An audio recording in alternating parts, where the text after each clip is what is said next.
Two, no county gains more. Mr. Speaker, I have seen a county in this simulated that some counties were gaining 2 billion. Others were gaining only 200 million.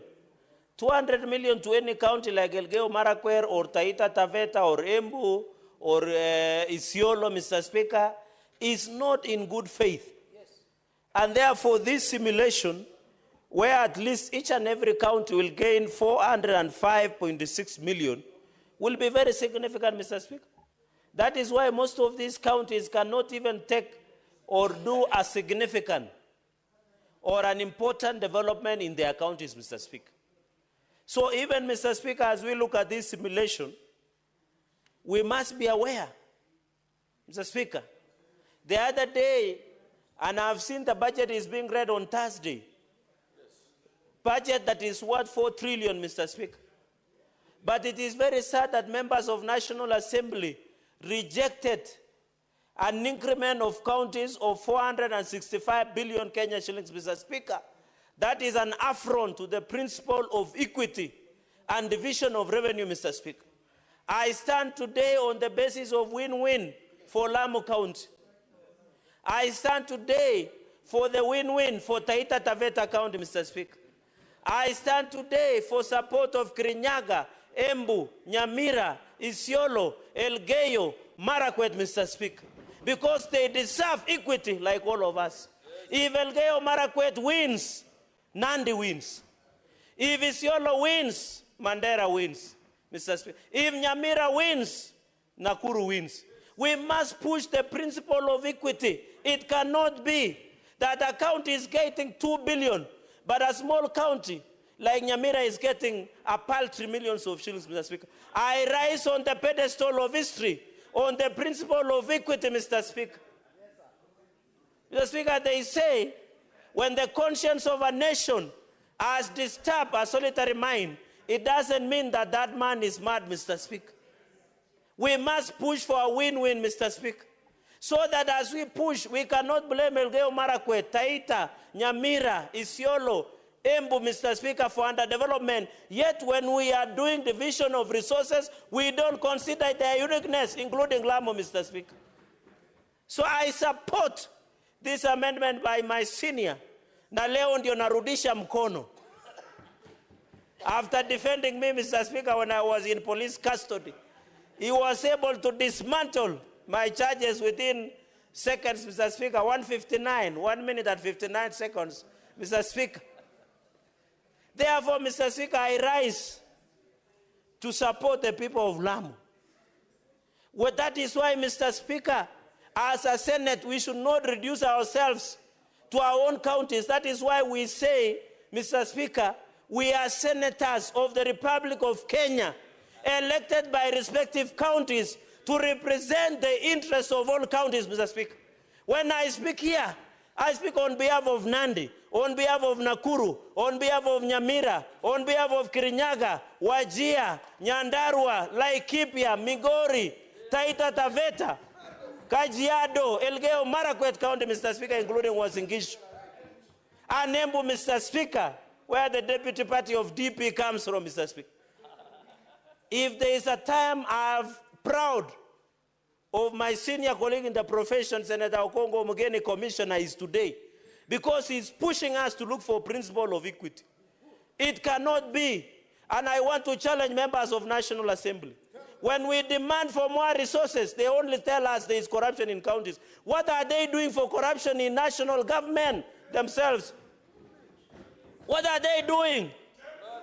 Mr. Speaker, it is shame for them to tell us that they cannot add money to our people who are suffering, Mr. In fact, we are going to scrap NTCDF because that is unconstitutional kitty, Mr. Speaker.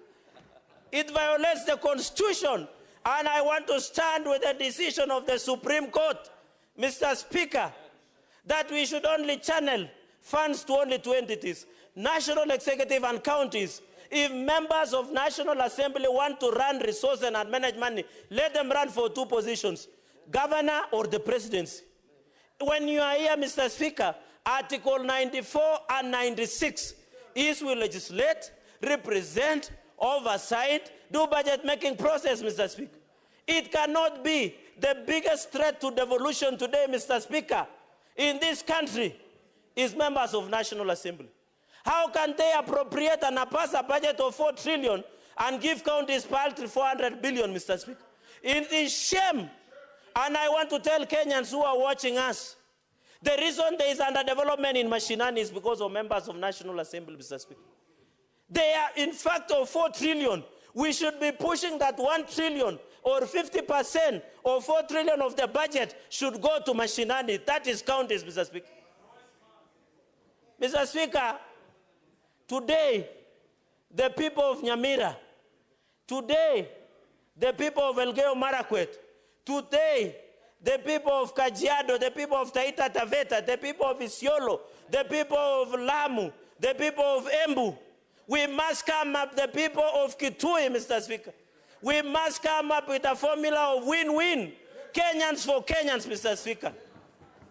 This is the only house, Mr. Speaker, that will change the trajectory of development in this country, Mr. Speaker. We want to develop so much resources that somebody in Kericho, in Kapchebet, where Senator Aaron Cheruiyot comes from, does not care who is the president, Mr. Speaker. Somebody from Kilifi, where our esteemed, respected Speaker, Governor Senator Amason Jeffa Kingi, will not care who is the president because there are enough resources in Kilifi County, Mr. Speaker. I pray for that country, Mr. Speaker, where we will not charge or care who you are, but we will share resources based on principle of equity. Therefore, Mr. Speaker, as Martin Luther Jr. King said, an injustice somewhere is an injustice everywhere. I will not be happy if I'm given so much to take to Nandi while Nyamira is losing.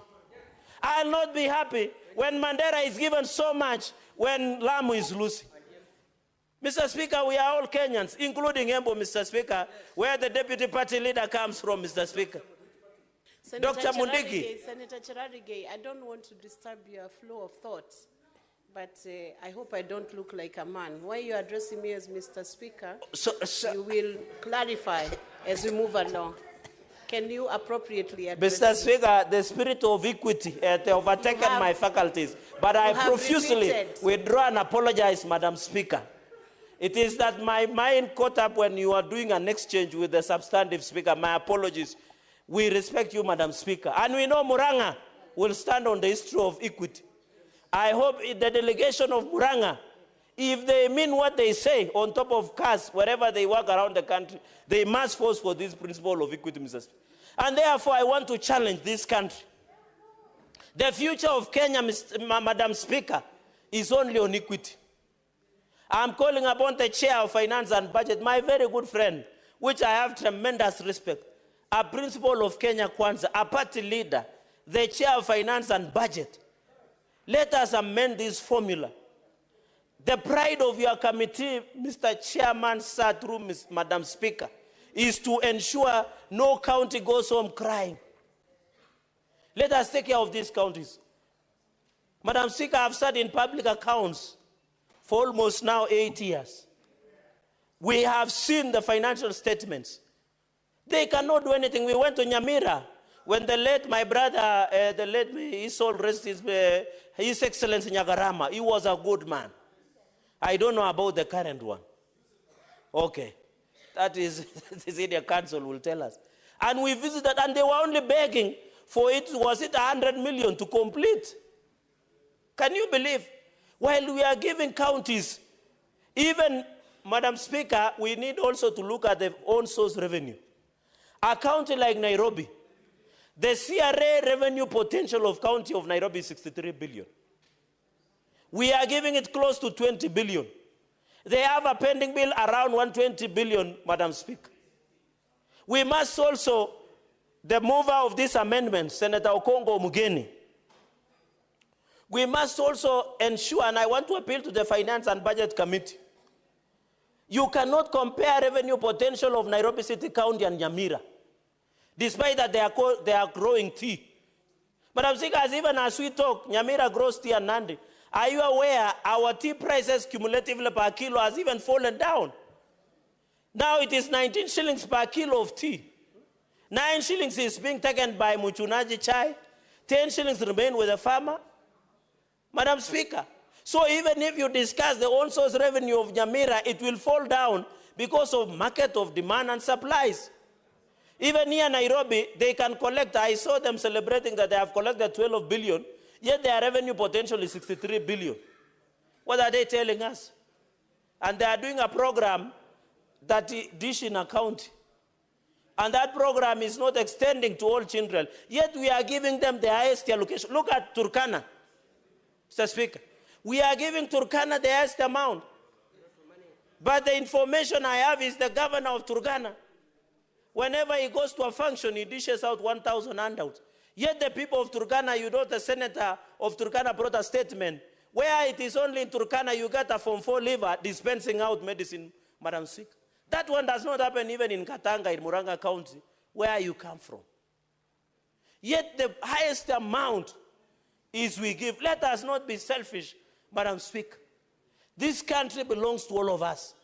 If we want to end corruption, iniquity in this country, Madam Speaker, we must be willing to accommodate each other. The future of this nation is a united nation, Mr. Speaker, not based on tribes or families. Whether you want to call yourselves cousins or wherever, Madam Speaker, is we must look at the bigger picture. At the end of today, when you go back to Taita Taveta, Senator Eddie, I want to challenge you, although you are mourning, and we continue to empathize with your people, that as you go back to Migori, you should report back and say, when I was in Senate, when Lamu, when Nyamira, when Taita Taveta, when Wajia, when Embu, when Elgeyo Marakwet, when Isiolo, where our sister serves with distinction, and I want to call out my friend, the governor, in future, not to make derogatory remarks against women leadership.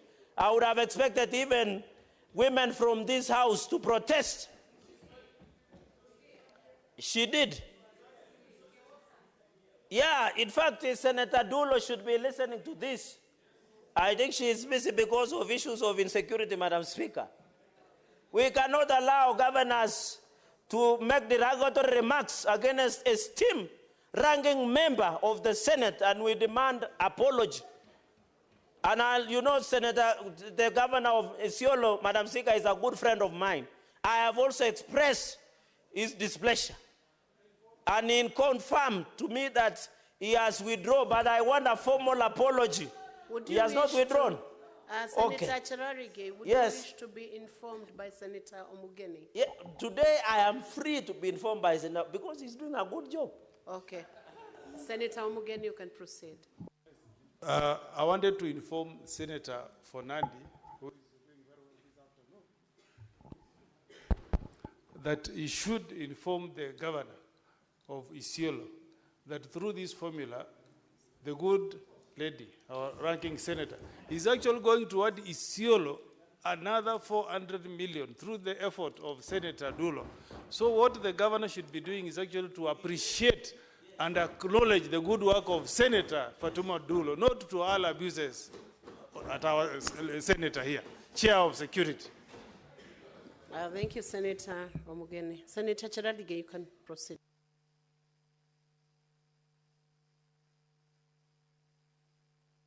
Give him the mic. Madam Speaker, it is the most proud moment because even the Speaker of the session, where the Senator of Isiolo is adding 400 million plus, we are proud of women leadership in this country, Madam Speaker, including you. And I want to request and demand the governor of Isiolo to withdraw and instead appreciate the distinguished senator who is a ranking member, a 3-term senator. Do you think to be re-elected in this country is easy, Madam Speaker? You are our SG in UDA. You see people crying, people taking diabetic and pressure pills to calm down. But this is a distinguished senator who is serving a 3rd term. We must respect women leadership in this country, Madam Speaker. And I hope by the close of this business, after the distinguished work of the Senator Dulo, Madam Speaker, the governor must apologize and appreciate that we are adding over 405.6 million to Isiolo, among other counties, and we are giving 4.46 billion to 11 counties, Madam Speaker. In conclusion, Madam Speaker, the future of this country is in devolution. This amendment will bring justice. Madam Speaker, I want to request members of the Senate, especially head of delegations, including my brother, the minority leader, including Kamau Murango, the distinguished senator of Kirinyaga, who is the next governor of Kirinyaga. Including the governor, incoming governor of Kitui, Governor Bishop Enoch Wambua. Madam Speaker, the formula we passed today, including Senator Chute, who I see is restless today, including Senator Kisang, the formula we will pass will run for 5 years. We must think through it. We must think through it. Let us not rush. In the last session, Madam Speaker, we stayed almost 6 months to agree to pass a win-win. At that time, they were